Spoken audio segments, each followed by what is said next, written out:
Ona ráno vstáva skôr než deň, v tichu verí v nádej pre dvoch len. Ruky unavené, srdce plné snov, dáva všetko, čo má bez slov. On len prejde okolo jej dní, ako tieň, čo nič už necíti, v očiach prázdno. Dotyk chladný je a vraj všetko takto v poriadku je. A ona kričí v tichu noci, že láska nemá bolieť tak, že chce byť v náručí, nie v samote, no on jej nevie dať viac než chlad.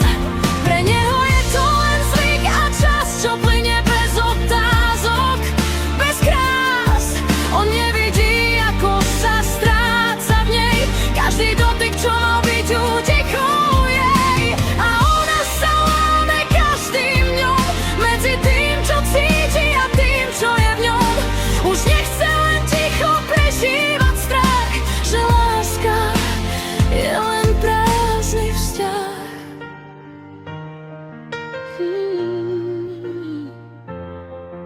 Každé ako sa máš je len zvyk, žiadny záujem, len tichý krik. Ona čaká, že raz sa zlomí ľad, no on nevie, čo je to mať rád. V jeho svete nič nechýba, vraj žiadne slzy, žiadny skrytý raj. Ona však pomaly mizne v ňom, ako las, čo stratí sa s prázdnou.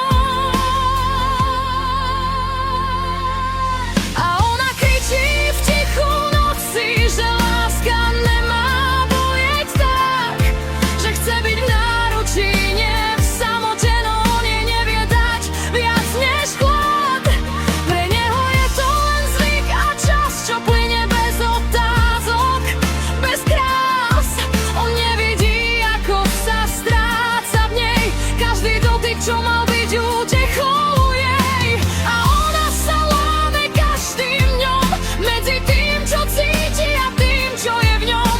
Už nechce len ticho prežívať strach, že láska je len prázdny vzťah. Koľko ešte vydrží stáť, keď vedľa neho je sama zás?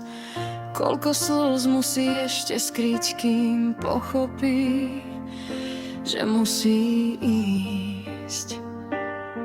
A tak raz v tichu odíde preč, bez kriku, bez veľkých vied. On zostane stáť, nechápe nič, že láska sa nedá žiť bez hraníc. A ona konečne nájde hlas, čo povie, stačilo dosť už nás.